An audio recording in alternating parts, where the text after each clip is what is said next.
Today on Little Wars TV, we bring you the conclusion to our 75th anniversary D-Day war game.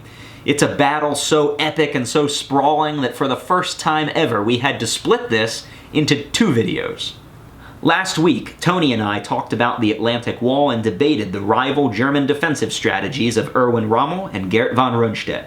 If you want to brush up on the background of the Normandy landings, you should go back and watch that episode. After our historical discussion, I refereed the start to a fantastic war game on a 12-foot-long table, covering all 5 of the D-Day beaches. Now, it's the start of D+1, and both sides have fresh divisions entering the fight. Can the Americans recover from a disastrous first day? Will the ponderous British advance pick up steam? And could the arrival of the 12th SS Panzer Division give the Germans the punch they need to land a knockout blow? Join us as we rewrite history on this, the 75th anniversary of Operation Overlord.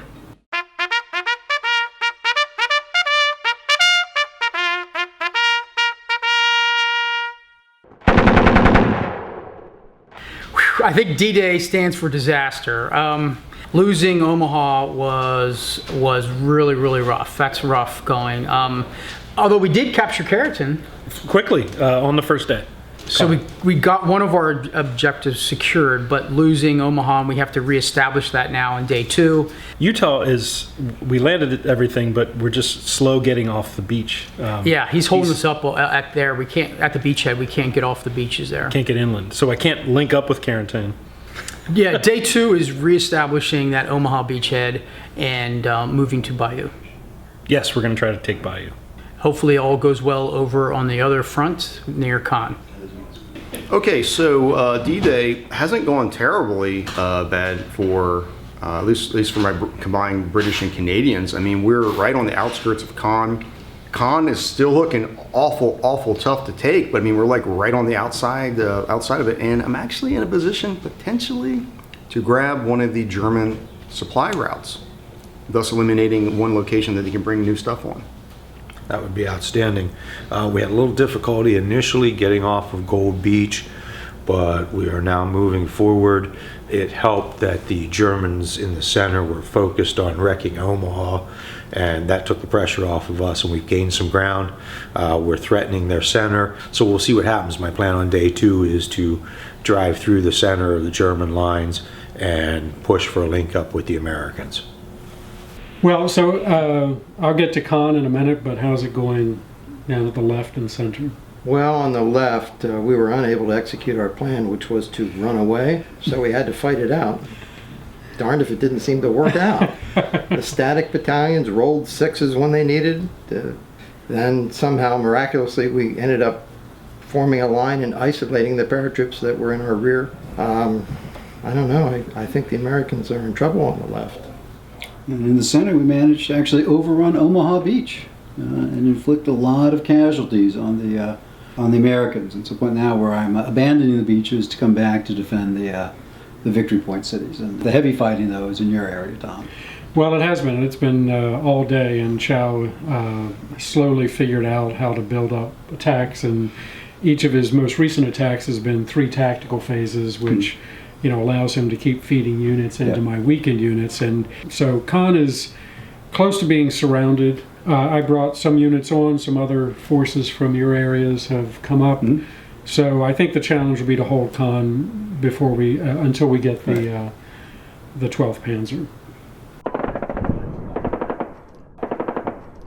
Despite Tom's desperate calls to Rommel and Rundstedt, the 12th SS Panzer is nowhere in sight at dawn on D+1.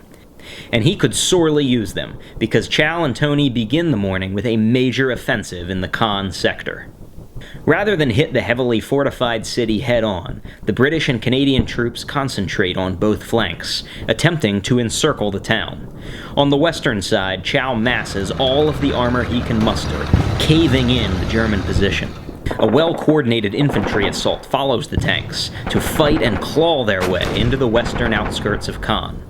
But Chow isn't finished. Instead of pushing deeper into the city, he turns south, seeking to cut off one of Tom's communication and supply routes into Caen. Earlier in the game, the German players had been using this particular road to bring on reconstituted formations as a way to bolster the Caen sector with whatever limited resources they could afford. Now, the road is swarming with British tanks. I'm using an airstrike to upshift my result, and I'm using a ship to upshift. So I've got 2 upshifts, you got 1 downshift. Oh, 11? Yeah. So that would be 2, but I upshift 2 more, so that's 4. Oh, that's coincidental. Since we kind of cleared out some of the defenders of Caen on the outside of Caen, it enabled me to pull from my position a right hook with an all-armor formation to cut off one of the major German supply routes. Now, it's a little hard to see without a map, but if you take a look, that supply route is on one side of a river, and the other supply route is on the other side of the river. And the only way to connect the two is through the town of Caen across the bridges in the town squares. What I did by doing this is that the Germans are not going to be able to bring on the rest of their 12th SS Panzer Division on this side. They're going to have to bring it on the other side, where I've just been able to take 2 grids worth of the Caen town with infantry. So those German armor units are going to have to fight through Caen itself in an urban action against dug-in British and Canadian infantry to reestablish themselves on the other side. Caen is not taken yet. It is going to cost an awful lot of lives, but I'm trying to set it up as well as I can and maybe be able to take it. The Commonwealth forces are enjoying a fantastic start to June 7th, but at the moment of their greatest success so far, our 2 British commanders miscommunicate in epic fashion. Moments like these are why I love running big multiplayer wargames, where busy players are prone to get distracted and sometimes lose sight of small but very important details. Do you see that lone German battalion holed up in a town between Gold and Juno beaches? Those are elements of the 716th Static Division, which the British bypassed the previous day. That town also conveniently demarks the line of responsibility between Tony's 30th Corps and Chau's 1st Corps. Tony believes Chau is responsible for containing those Germans. And guess what Chau believes? Yeah, he thinks Tony's handling it. Miles, the German commander in this area, takes advantage of the slip-up to counterattack the newly undefended landing craft on Gold Beach. Well, we seem to have a very surprising development, as I was able to take a British beach. So now I've taken 2 beaches, and I will count myself lucky. Well, that's a problem. St. John's. Yeah. Can you spare a dime, brother? I could have sworn at some point or another you're like, I got to do something with that. I did. I did. Guys, we're not going to give you beaches anymore if you're going to keep losing them. Holy shit. That's okay. 27 more days we'll have Caen. I guess I better take Caen now. Yeah. Oh my gosh. I'd love to help you, but Son of a... I completely forgot they were there. So I was like, oh, I got this. I'm really getting worried now. We'll be alright. We'll be okay, boys. We'll be okay. So, Gold Beach, let's talk about that disaster. There was a small knot of German infantry to my left that I thought somebody else had under control, but they did not. Next thing you know, there are Germans streaming down Gold Beach, and we lose our supply base. So, you know, that's something we'll have to deal with. What's one day of fighting lost? No big deal. We'll figure it all out. While Tony is stranded without a beach, on the American half of the table, Josh finally reestablishes his at Omaha. All right, finally, day 2. Omaha Beach has been established once again. And now that these troops are coming ashore, we got to move them to Bayou as fast as possible to support the British and Canadians.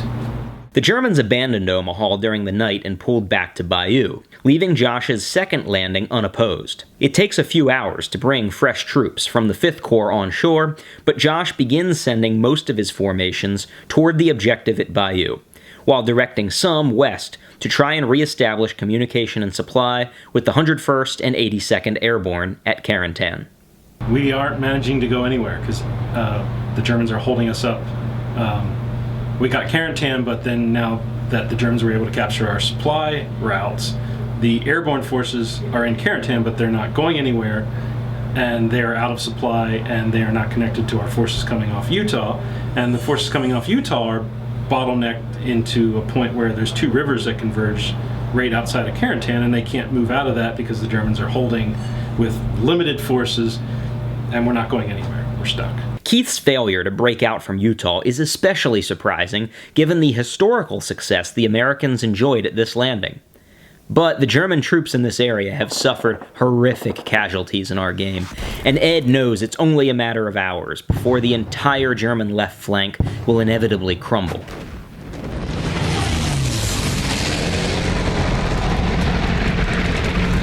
Despite the surprise loss of Gold Beach in the morning, Tony still has about half of the British 30th Corps landed. With his available British, he swings around the exposed flank of a German screen, attacking Bayou from the east. Miles is dug in and waiting. We're laying siege for all intents and purposes.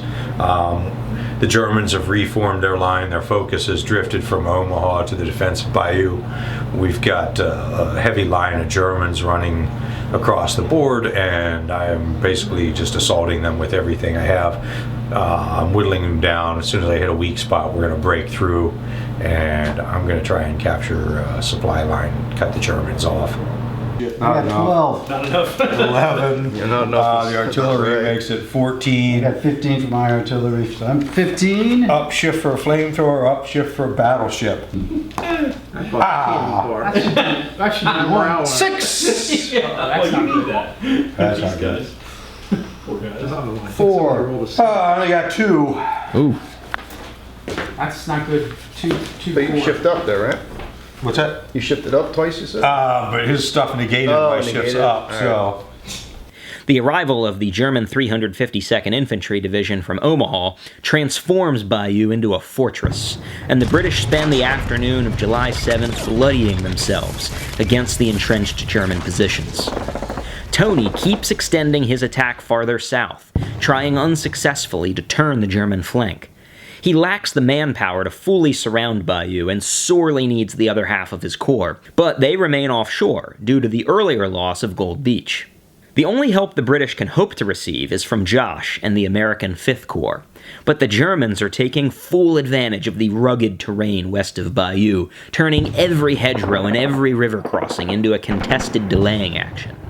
With D+1 nearing the evening hours, Allied hopes for some kind of decisive success now rest with Chow and the British 1st Corps. Capturing one of the two main German supply roads into Caen has been every bit as crippling as Chow hoped it would be.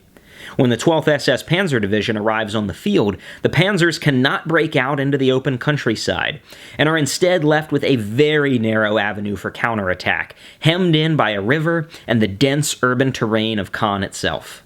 I'm attacking again here. Put a ship down. Let's send both these guys in. These guys are expendable. Yeah, absolutely. That's my. That's my. So you got 7. 7 for me. 25.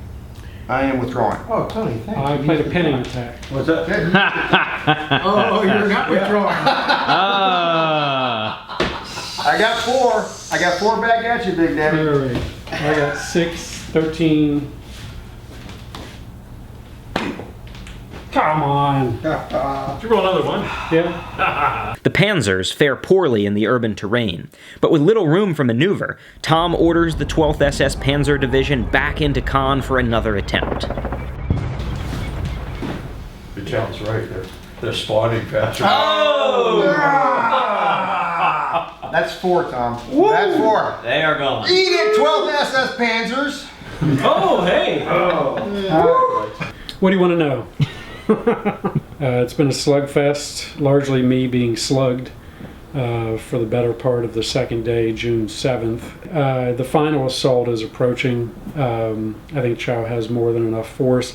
I tried to attack some spoiling attacks these last couple turns to try to weaken him at least to prevent that, but I failed to weaken him in any significant way. So I think it's just a matter of if we can reach nightfall on the 7th, we might crawl through the next day a little bit, but it's a challenge. With daylight fading, time is running out for both sides. German efforts to rush any remaining assets to Caen are spoiled by Allied air interdiction. As the referee, I have a special scenario rule that requires any German mechanized forces moving on the roads to risk automatic losses. This crippling loss of mobility means Tom is on his own.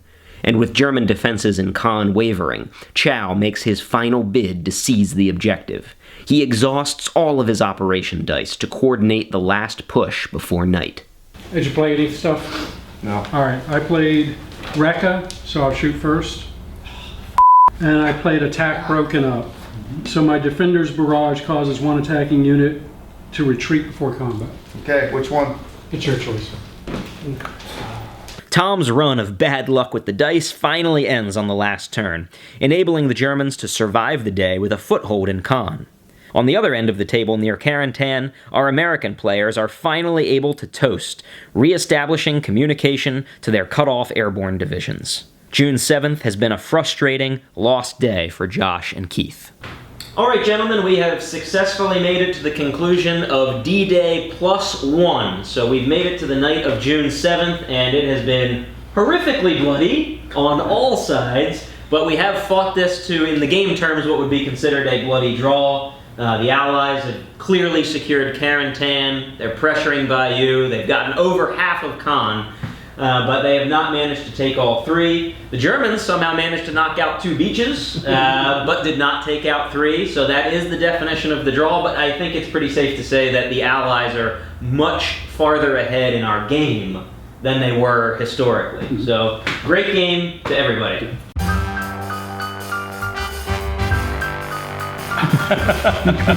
That was hell. We saw some aggressive tactics from the Germans aimed at cutting off our beach landing sites. They were successful with that at Omaha and at Gold. That was a huge, huge kink in our plans. And that bought them time to shift a lot of forces to Bayeux. Yep. Which meant Yeah, that we were never going to take it. Yeah, they made the center pretty much impossible. I basically wrecked 30 Corps trying to take that. Now, over here close to the Caen, I mean, things were going a lot better. We ended up taking 3 out of 5 of the city grids. We made a real go of it, and 3 out of 5 ain't bad on D-Day +1. Well, I will offer congratulations to my colleagues. They had a heck of a day. And I did enough not to look like a fool on YouTube. So I'm happy with that. I'll take that as a win. Always a noble goal. So the original plan, we talked about this a little, I think, in our individuals about not defending the beaches. I think probably if we did it again, we'd find a way to stay closer to the beach. I think like a lot of Sam's games, it's a traffic management game, and if you cannot allow units to maneuver, I think that's a really important factor. Yeah. And so I think I lost sight of that initially, and so it probably gave them a turn or two to actually get on the beach. Now the Germans, and thanks to Miles grabbing a couple beaches, that's going to be the highlight of the game, I think. And I think we did okay. Yeah. I think we held on. It was bloody though. I couldn't last a few more turns. yeah, no, it's by noon tomorrow. He would have Caen, but he doesn't have it today, and that's what matters. That is what matters. Thanks for watching our D-Day anniversary episode. Season 2 of Little Wars TV is sponsored by our friends at Fife and Drum Miniatures. All of the 28mm figures that you saw in our Princeton episode were from Fife and Drum. So if you missed that war game, maybe you should check it out next.